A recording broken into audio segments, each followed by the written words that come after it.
Yahawa, siya Yahawa say ang may likha ng ating buhay. Aba Yahawa. Magandang hapon sa lahat. Ngayon, nandito tayo sa ating talakayan sa salita ng may likha. Bago tayo magsimula, tayo muna ay manalangin. Tumilin kay Pastor Richard. Tayo po ay sama-samang lumulog sa ating nag-iisang likha. Pagpalang Aba Yahawa, sa inyo po ang karangalan at kapurihan sa hapong ito at patuloy kong hiling ang inyong basbas at pagpapala sa aming pag-aaral na way lubusan ang maunawaan at maipaunawa sa aming mga kababayan, lalo na sa mga remnant, ang inyong naisin at muling makilala ka sa tunay mong pangalan. Purihin ka aming Yahawa sa pamamagitan ni Mashiach Yahawa siya'y na aming tagapagligtas. Amen. Naman. Okay, ang topic natin, and my Father are one. Ako at ang Ama ay isa. I and my Father are one. Yan ang nakasulat sa original. R, hindi I and my Father is one. Wrong grammar ang is one. R1 talaga nakalagay. R1. So, magbasa tayo ng talata agad. Saan ba nanggaling yung talata na yan? Dito sa John 10:30. I and my Father are one. Sa Tagalog, ako at ang Ama ay iisa. Ngayon dito, maraming nagdududa tong katuruan nito, bakit isa ang Ama at anak, na minsan yung anak na nalangin, tumawad sa Ama. At saka yung anak, Yahwasay, gibautisma ni Juan Bautista, sa Hebrew Bible to, Yahwasay. Pagdating kasi sa 66 book, yung Babylonian Bible ay Jesus Christ. Gibautisma na ni Juan Bautista. Tapos, may bumaba na kalapate, that is symbolize of the Holy Spirit, raw kakadas. Tapos may nagsalita sa taas, yung Ama. Eh kung ang Ama at ang anak isa, bakit may nagsalita sa taas? At yung anak, gibautisma ni Juan Bautista. E paano sila naging isa? Ito ha. Pero, nasa 66 book ito, pero marami pa rin nagdududa dito. Kahit ang mga Hebrew remnant, Israelite, nagdududa. Pero, basahin natin to. Basa. John chapter 14, verse 7 to 11. Kung ako'y kilala ninyo, kilala na rin ninyo ang aking Ama. Mula ngayon, kilala rin ninyo siya at inyo nang nakita. Sinabi sa kanya ni Felipe, Adawan, ipakita po ninyo sa amin ang Ama at masisiyahan na kami. Sumagot si Yahwashay, Felipe, kay tagal na ninyo ako kasama, hanggang ngayon hindi nyo pa ako kilala. Ang nakakita sa akin ay nakakita na sa Ama. Bakit mo sinasabing ipakita mo sa amin ang Ama? Hindi ka ba naniniwalang ako'y nasa Ama at ang Ama ay nasa akin? Hindi sa akin galing ang sinasabi ko sa inyo.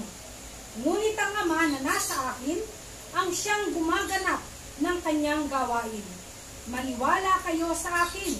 Ako'y nasa Ama at ang Ama ay nasa akin. Kung ayaw ninyong maniwala sa sinasabi ko, maniwala kayo dahil sa mga ginagawa ko. Ito talata malinaw. Kaya lang, minsan, ginugulo ng iba. Sabi na, isa lang sila sa pag-alaga ng tupa. Bakit ang Ama nag-alaga ba ng tupa? At ang anak nag-alaga ng tupa, isa lang sila? Ang Ama nasa taas eh. Muma ba sa nag-alaga ng tupa? Kung isa sila sa pag-alaga ng tupa? So, kita mo supply ang paniniwala. Malinaw dito na ang Ama at ang anak ay isa. Sinabi niya ka Felipe, at tagal na natin nagsama eh. Di mo ba ako nakilala? Ang nakakita sa akin, nakakita sa Ama. Pero, kahit itong talata, ang nakarecord ito sa 66 book, na ginamit ng sangkatauhan, sa John 14:7 to 11, marami pa rin nagdududa. Aywan ko, may magtanong ba dito nagdududa? O, sino magtanong? Ako po. Sige, tanong. Paano nyo napatunayan na si Hawa at Hawa ay isa? Itong talata, nagdududa sila.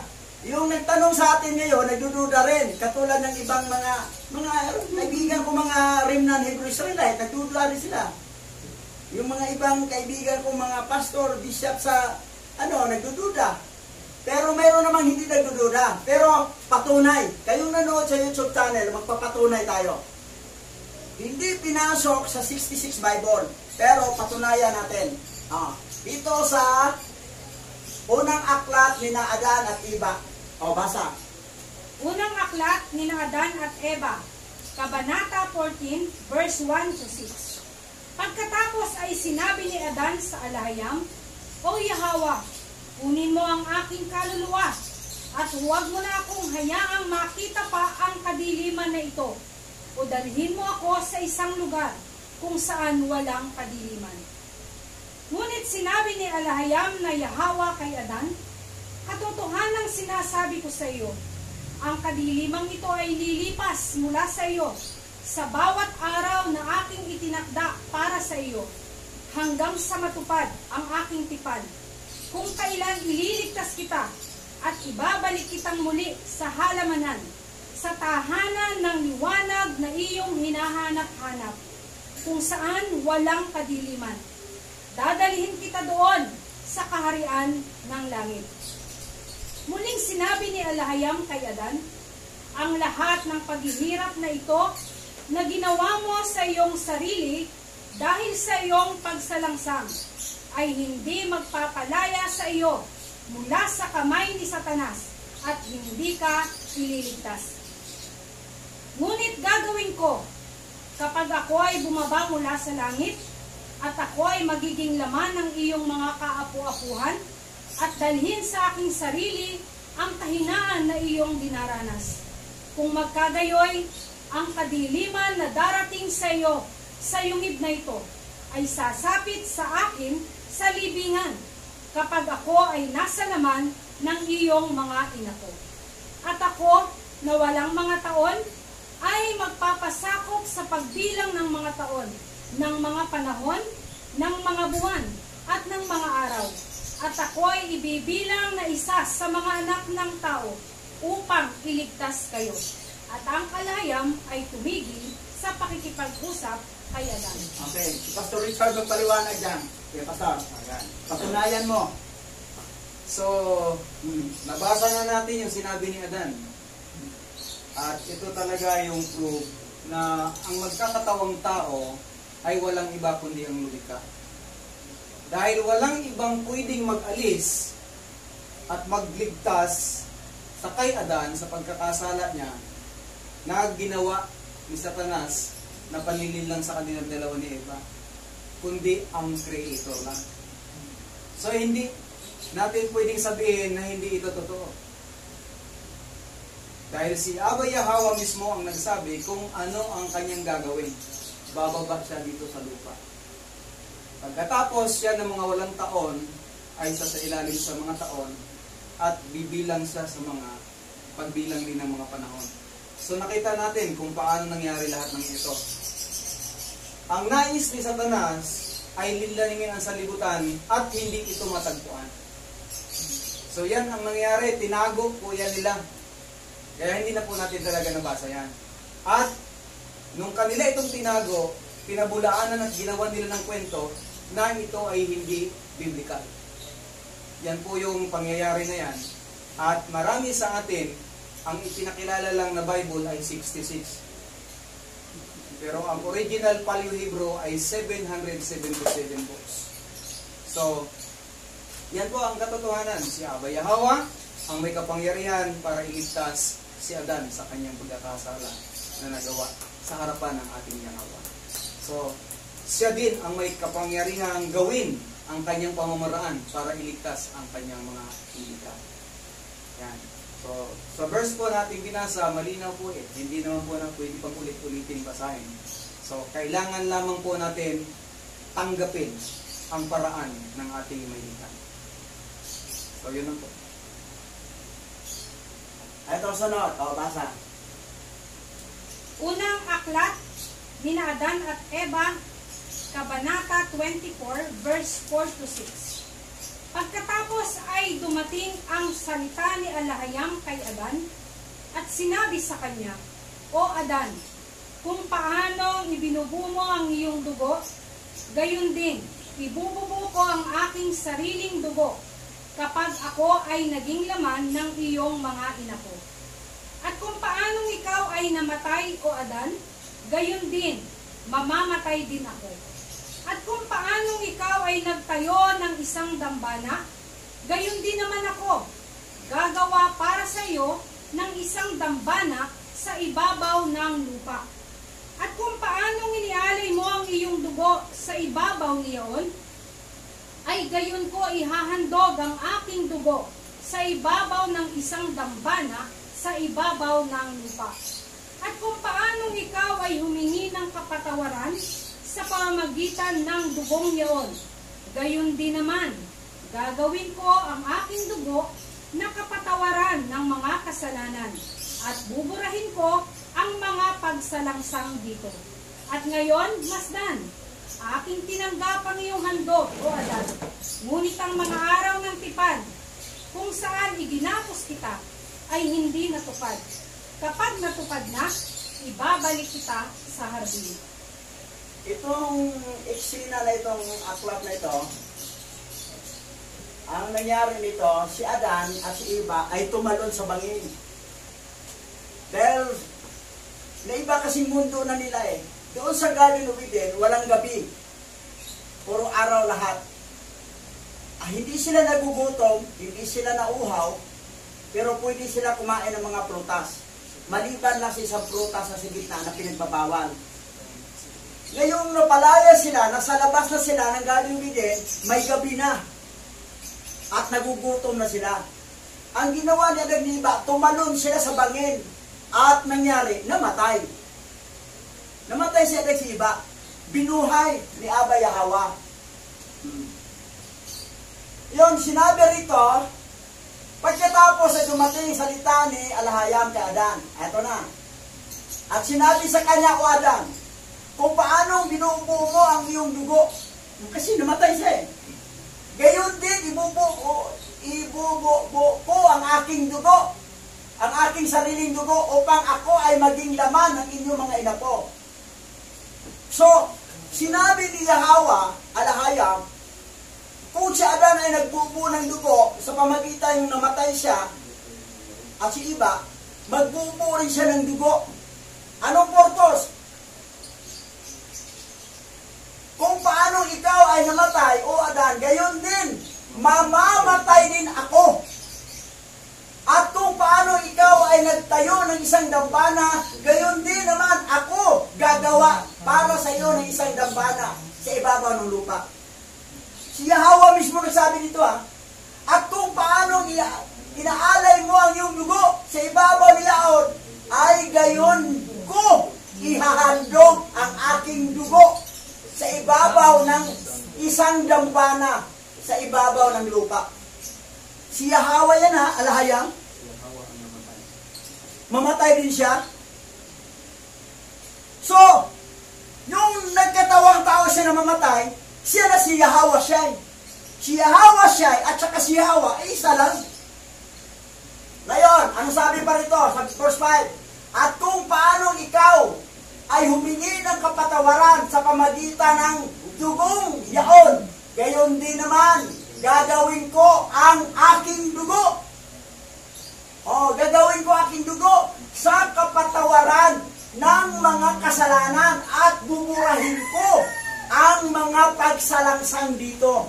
So yung dugo niya ay magbura ng kasalanan at pagsalangsang.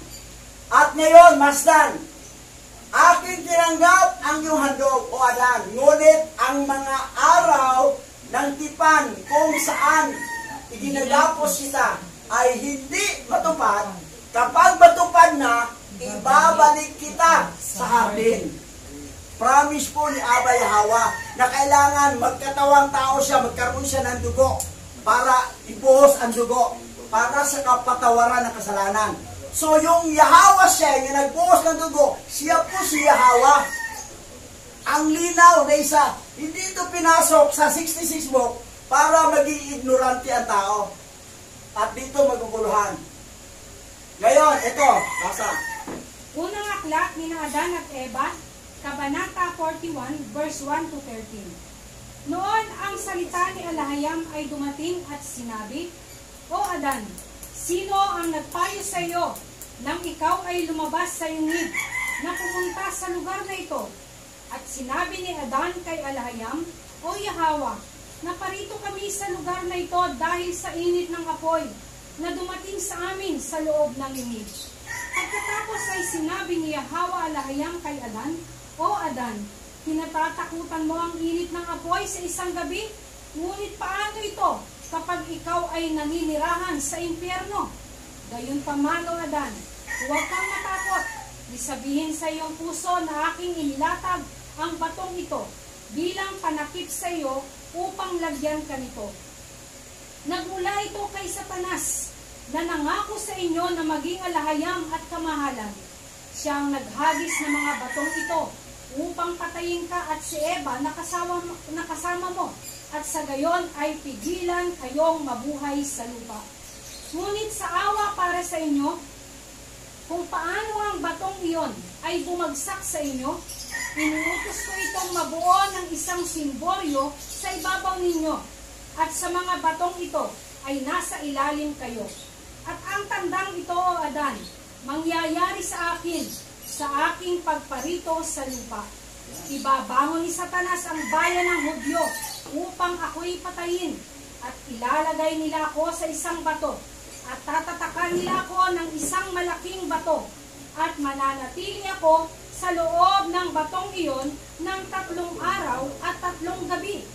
Ngunit sa 3 araw ay babangon akong muli, at ito ay kaligtasan sa iyo, O Adan, at sa iyong mga inapo na maniwala sa akin. Ngunit, O Adan, hindi kita dadalhin mula sa ilalim ng batong ito hanggang sa makaraan ang 3 araw at 3 gabi. At si Alahayam ay umalis at hindi na nagsalita kay Adan.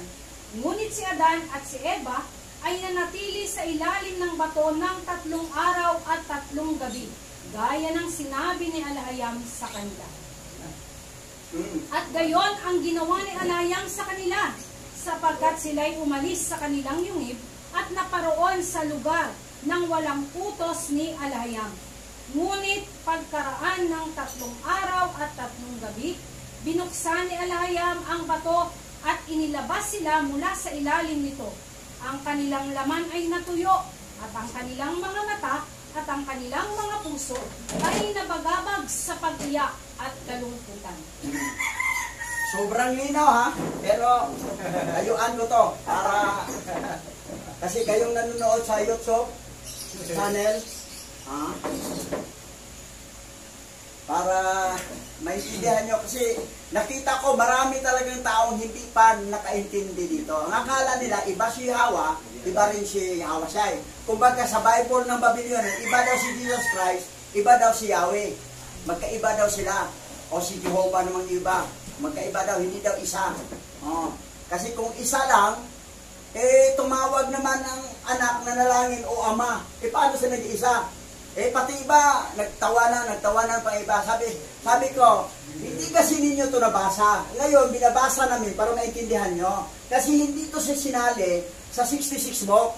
Itong unang aklat nila Adan at Eva. Ito chapter 49, verse 1 to 13. Okay. Ako na magbasa, sabay explanation.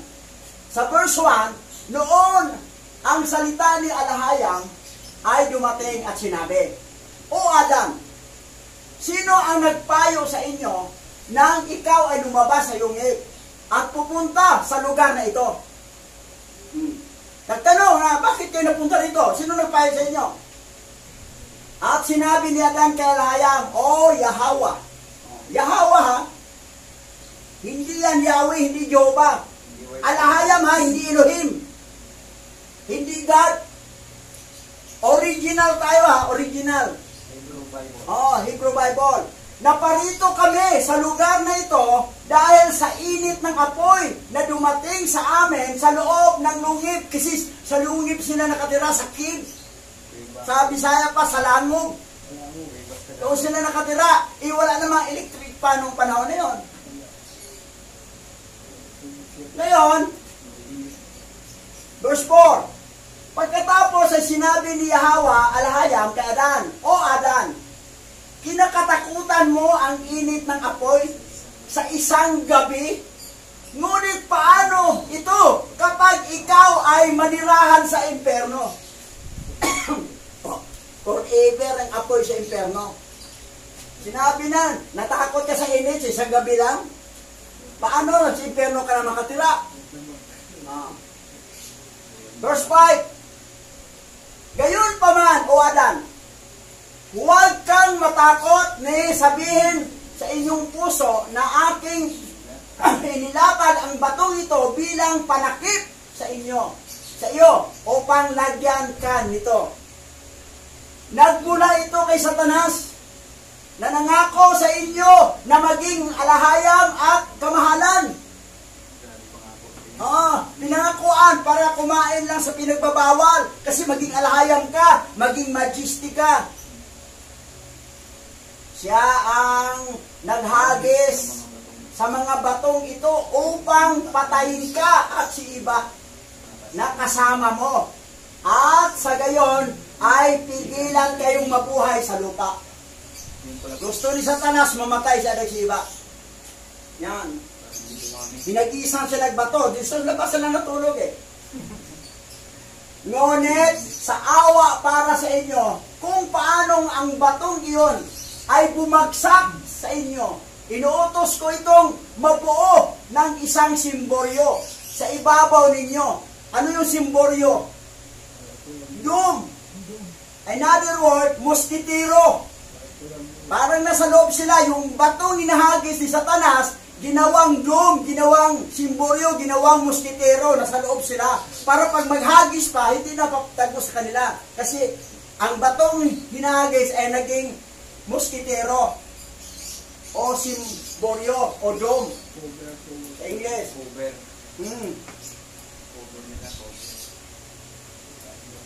At ang tandang ito, sabi ni Yahweh, at ang tandang ito, O Adan, mangyayari sa akin, sa aking pagparito sa lupa. Pagparito sa lupa.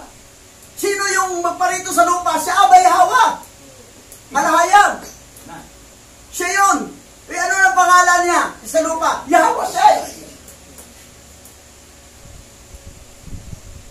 Yan, ibabangon. Ibabangon ni Satanas. Ibabangon ni Satanas ang bayan ng Hudyo. Wala pa yan noon. Upang ako'y patayin. Anong ginamit ni Satanas? Yung mga tribe of Judah. Hindi tayo kasama. Tribe of Manasi tayo eh. Ang naiwan kasi doon, si Bulon. Ang tribe of Judah. Wala pa Hudyo. Wala pa si Israel dyan, tsaka si Abraham. Dalawa pa lang si Isaac, ay si ano. Dalat sa iba, Nabanggit na, Naprapisiya na No. Hudyo. na ang mga Hudyo. Yan.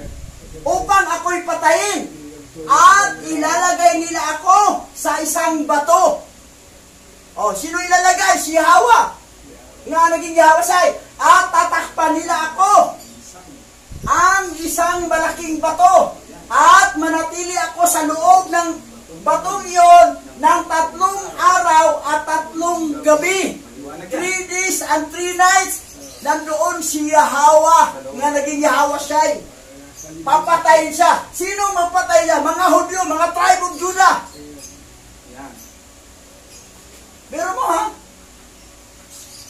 Wala pa Si siya. Adag, si Iba pa lang ang tao dito. Wala pa si Cain at Abel. Wala pa si Cain si Abel. Pero binanggit na ni Yahweh. Ang mga Hudyo. Ang mga Hudyo ang gagamitin para patayin siya. Ngunit sa 3 araw ay babangon akong muli. Mabubuhay siya. At ito ang kaligtasan sa iyo. At, O Adan, at sa iyong mga inapo na naniniwala sa akin. Naniniwala talaga. Si Yahweh at Yahweh siya isa. Siya ang nagkatawang tao. Malinaw pa sa tanghaling tapat. O Adan, hindi kita dadalhin mula sa ilalim ng batong ito hanggat makaraan na 3 araw at 3 gabi. At si Alahayam ay umalis at hindi na nagsalita kay Adan. Ngunit si Adan at si Iba ay nanatili sa ilalim ng bato ng 3 araw at 3 gabi. Kaya, gaya ng sinabi ni Alahayam sa kanila.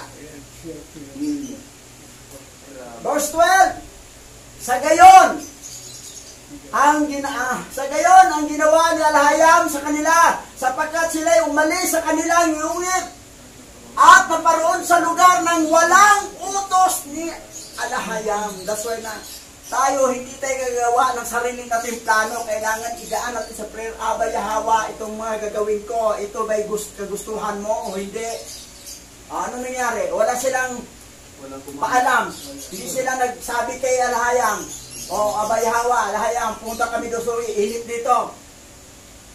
Anong nangyari? Yan ang nangyari sa kanila, napala. Dahil hindi sila nagpaalam at walang utos. Verse 13, ngunit pagkaraan ng 3 araw at 3 gabi, binuksan ni Alahayam ang bato at inilabas sila mula sa ilalim nito. Ang kanilang laman ay natuyo at ang kanilang mga mata at ang kanilang mga puso ay nabagabag sa pag-iyak at kalungkutan. Nagtuyot.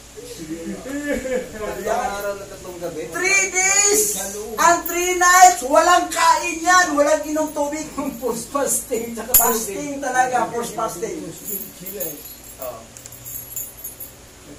So, sa pinakita namin dito, kayong nanood sa YouTube channel, si Yahweh Shai, nasa Bible ninyo ay Jesus Christ, at si Yahweh, nasa Bible nyo ay Yahweh, pag Good News Bible, pag King James, yung Jehovah, ay pag English, Lord, pero lahat, pangalan ng Pauline Injil yan.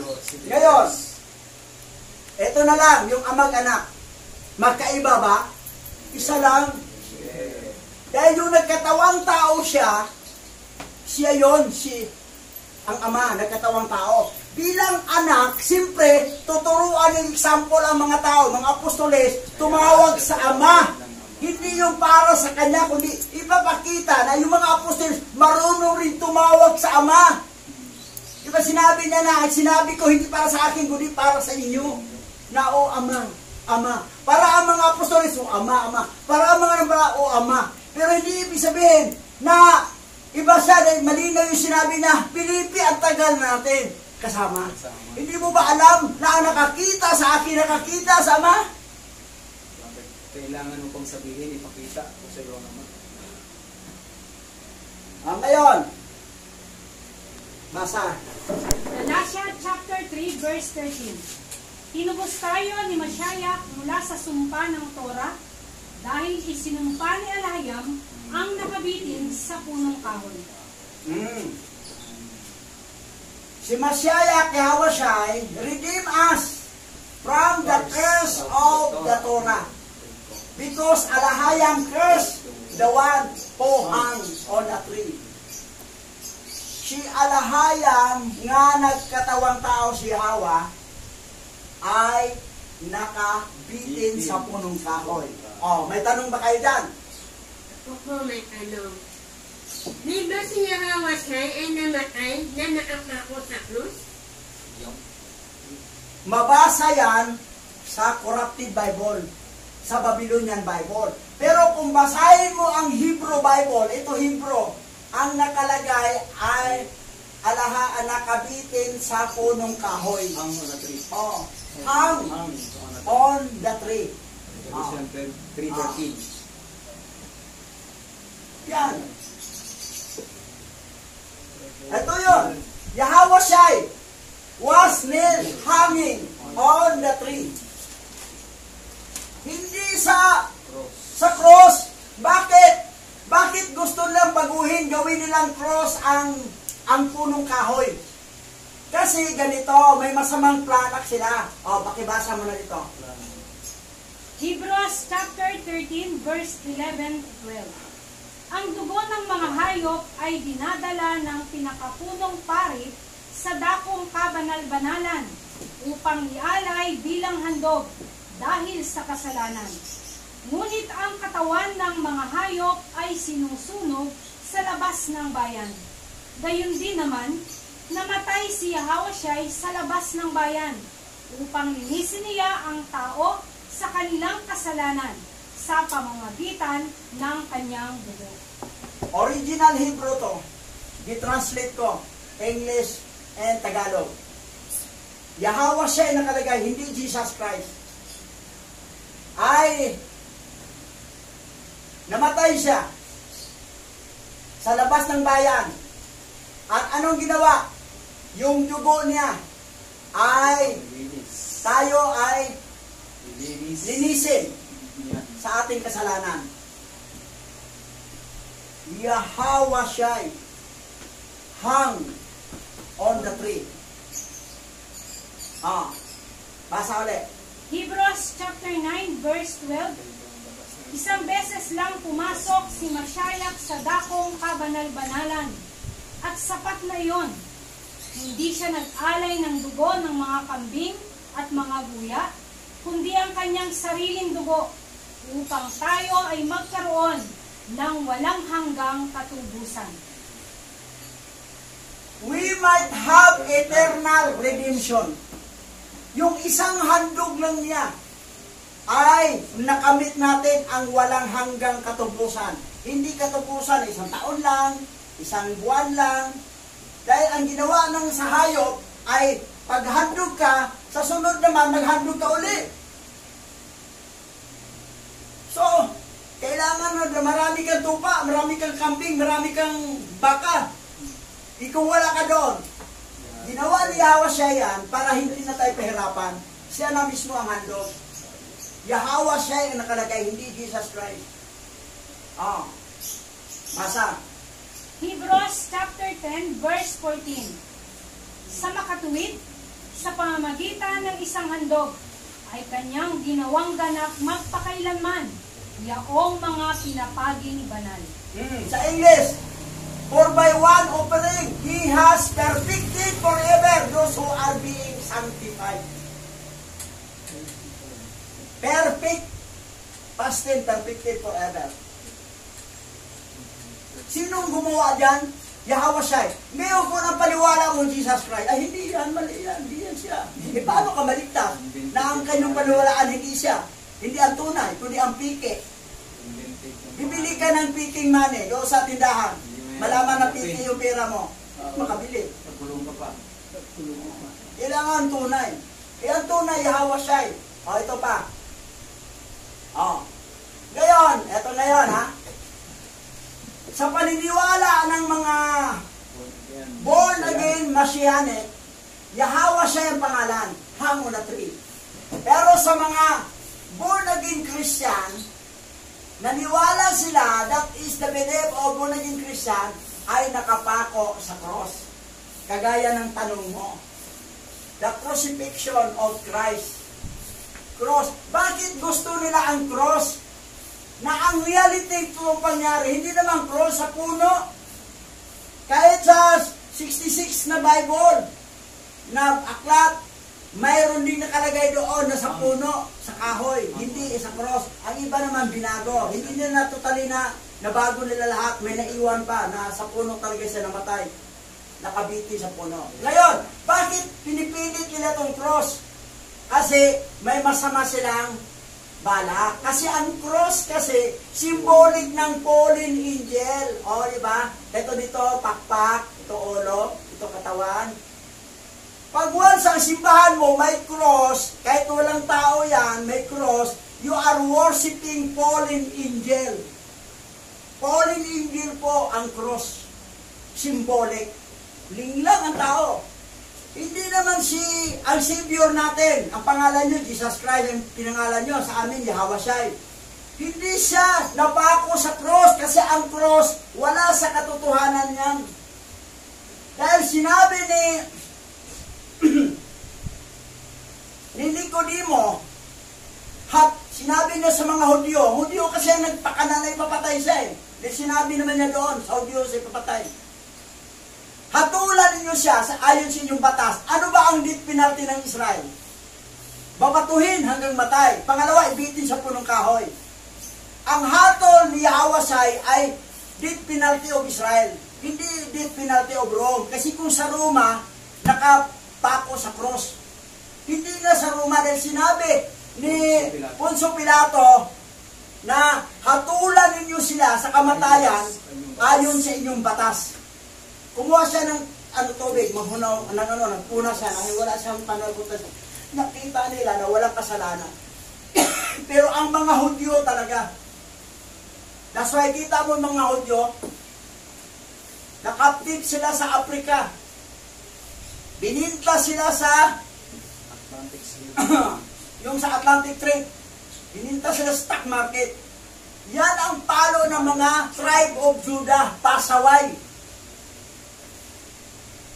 Walang record ang tribe of Sibulon at saka tribe of Manasi o iba pang tribe. Kasi una kami wala sa Israel, yung mga ninuno namin. Sila ang naiwan doon eh. Ang naiwan doon si Levi, Benjamin. At saka si Huda, sila. Yan ang nangyari. Ngayon, pansinin mo, ang cross na fallen angel, nilagyan na nilang tila. Nung araw, yung pastor pa ko sa Born-Again Christian, walang tila nung araw eh. Cross lang. Ngayon, nilagyan na tila. Ano ba ang symbolic ng tila? Bakit naglagay sila ng tila? Kunwari siya, wala na si Jesus Christ na nabuhay naman po rin, naiwan ang damit niya. Damit ba yan? Yan daw yung pinulupot sa katawan eh. Dapat ito pinulupot yan sa Kasi, symbolic ng ahas yan. Yung cross o ahas na fallen angel. Tapos, sino yung fallen angel? Si Gadriel.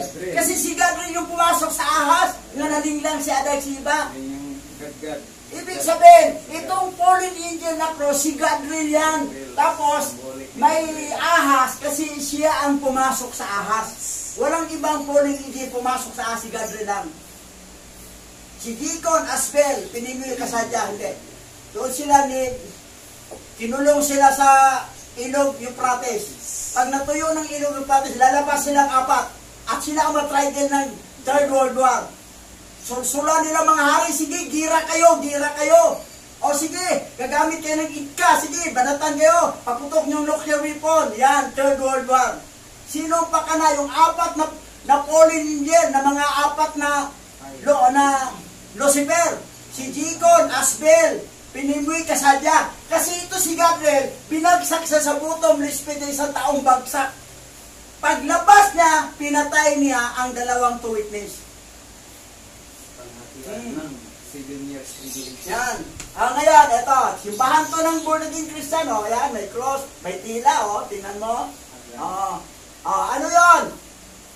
Ahas, kumbaga ang kilala ahas, Symbolic. Christos, Christ. Symbolic pala ng talaga yung... Ngayon, basa. Hebrews chapter 10 verse 17 to 18. Pagkatapos ay sinabi pa niya, kalilimutan ko na ang kanilang mga kasalanan at kasamaan, sapagkat ipinatawad na ang mga kasalanan. Hindi na kailangan pang maghandog dahil sa kasalanan. Anong sabi? Hindi na kailangan pang maghandog dahil sa kasalanan. Pinatawad na dahil mismo si Yahweh, nagkatawang tao, at nilibing siya doon sa ilalim ng 3 araw, 3 gabi, at nilagyan ng isang malaking bato, at after 3 days, 3 nights, nabuhay siya muli, bumangon siya, at doon po nagkaroon tayo ng katubusan. Sana niniwala sa kanya. Kaya Yahweh siya. Paano kayo hindi Yahweh siya yung paniwalaan ninyo? Jesus Christ. Invented na pangalan. Ito ang problema. Yan ang problema. Invented na pangalan. Dahil sa original Bible, Yahweh Shai po ang nakalagay. Pansinin niyo ang sinabi ni Dr. Jorge Rizal, ha?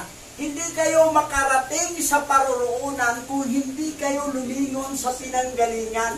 Lingunin natin ang pinanggalingan ng Bible. Yung original Bible, ano ba ang nakasulat doon? Ano ba ang pangalan sa Creator? Si Yahweh. Nagkatawang tao siya, si Yahweh Shai. Hindi po si Yahweh, si Jehovah, at nagkatawang tao si Jesus Christ. Hindi po.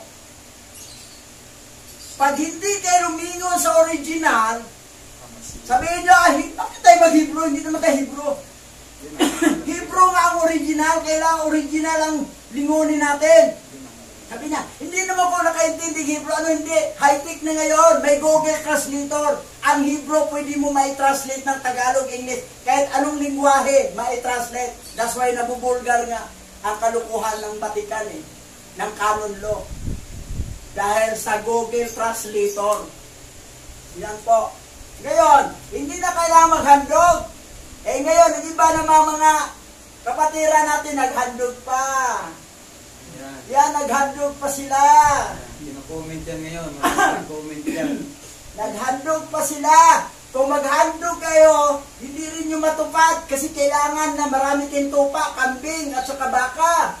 Hindi yung ilan-ilan lang. Silipin yung handog nyo, baka ano yan, bungal yan. O pila yan, o payat. Ginamit nila yung mga breastplate nung ano dati, high press, Tingnan mo. Ginaya ang damit nila ni Moses, ng mga Levites. Ngayon, basa. Joshua chapter 5 verse 4. Nahiwalay ka sa Mashiach kung naniniwala ka na ang pagiging matuwid sa Torah ay nahulog mula sa biyaya. Mahiwalay ka kay Mashiach. Hiwalay. Kung maniniwala ka na ang pagiging matuwid sa Torah at mahulog mula sa biyaya. Huwag mo isipin na naligtas ka dahil sa Torah. Dahil sa pagsunod mo sa Torah. Dahil kung ang Torah sundin mo, napakaraming batasan. Hindi lang 10 yan. Kung isa ay hindi mo matupad, ay hindi mo na natupad lahat. Hindi matupad mo, wala rin. Wala rin. That's why si Yahweh Shai ang nagtupad. Si Yahweh ang nagkatawang tao at si Yahweh Shai, siya ang nagtupad para tayo matubo sa ating kasalanan. Para hindi tayo mahiwalay sa grasya. Kasi kung hindi ka maniwala na si Yahweh Shai ang nagtupad sa Torah, ay madidisgrasya ka. Madidisgrasya ka, hindi ka makatanggap ng grasya. Obligado tayong sumunod sa Torah. Pero yung portion ng paghandog, sinabi na nga na hindi nga. Sinabi na nga dito, pagkatapos ay sinabi pa niya, kalimutan ko na ang kanilang mga kasalanan at kasamaan, sapagkat pinatawad na ang kanilang kasalanan. Hindi na kailangan pa maghandog dahil sa kasalanan. Hebrew yan para sa Hebrew yan, sa atin, ng mga rimnan. Tapos na Hindi na kailangan maghandog. Wala tingala. Yun po ang sinasabi. Ngayon, maghandog kayo, bahala kayo. Akala nyo sa langit kayo magpuntahan, no. Nahiwalay, na-disgrasya kayo ngayon, sino ba talaga ang tagapagligtas? Torah ba o si Yahweh Shai? Basa. Gawa chapter 4 verse 12. Ang kaligtasan ay matatagpuan lamang kay Yahweh Shai, sapagkat sa silong ng langit, ang kanyang pangalan lamang ang ibinigay ng alahayam sa kaligtasan ng sangkatauhan. Original Hebrew to Ancient Hebrew Bible. Basahin niya. Yahweh Shai. Ito. Alahayam. Hindi Elohim. Alahayam. Ito Yahweh Shai. Sabi nito, salvation can only be found in Yahweh Shai. Hindi sinabing salvation can only found by the following the Torah. Kasi pag following the Torah ang salvation mo, Siguradong disgrasya ka, hindi ka makatanggap ng grasya, disgrasya. Tapos sabuhin mo na ang ama nagagalit, bakit pinatay ang anak? Hindi mo alam na yung ama siya rin yung anak ng katawang tao? Hindi kayo maniwala? Ang daming pinakita ako doon sa first book of Adam and Eve. Because the basement of heaven, only his name was given by Al-Hayab. Yahweh Shai, hindi po Yahshua. Jesus. Nasa English ay Joshua. Hindi po Isas o Isos. Yahweh Shai. Yahweh Shai nakalagay o. Yahweh Shai. Jesus para matinanggap ng marami. Yan. Okay, dito na nagtapos ang ating talakayan. Ngayon, kayong nanonood sa YouTube channel, ginawa namin ito para ma-enlight kayo kasi nandito na tayo sa huling mga oras, hindi huling araw, huling oras. At kayo ay magkaroon ng kaligtasan. Manalangin na tayo. Okay? Bago tayo manalangin. Tandaan po natin na si Ama Yahweh ay makapangyarihan at hindi tayo pwede magsabi na yung kategorya niya ay isin sa tao. So, ang kanyang iniisip ay hindi natin isipan, ang kanyang kalooban ay hindi natin kalooban. Kaya yung mga bagay na nangyari, nakasulat ay mahiwaga ayon po sa ating mga pinag. So, tayo po ay lubuo, manalangin, mapagpalang Yahweh, pinagagalak po namin pag-aralan ng mga salita at maibahagi ito sa nakararami ng mga rinman sa nagkalat sa apat na sulok ng daigdig. At nawa, mapukaw ang kanilang damdamin at maunawaan nila ang mga aral nito. Aming Yahweh, aming pong dalangin na kumilos po nawa ang banal na rapakada sa kanila at tanggapin nila ang banal at dakilang ng pangalan sa pamamagitan Yahweh at Yahweh Shai, ang nag-iisang manlilika at tagapagligtas ng buong lahi ng tao. Aming patuloy na kinararangal na maging iyong mga lingkod sa kabila ng mga comment, iba't ibang klase ng aming mga nararanasan, at ipinagpapasalamat namin na ikaw ay aming nakilala sa mga panahon ito. Pinupuri ka namin at laging pararangalan sa lahat ng aming gagawin.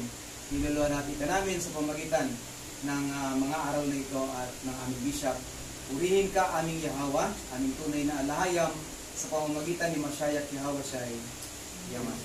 Biblia, Shalom. Libas and Shalom.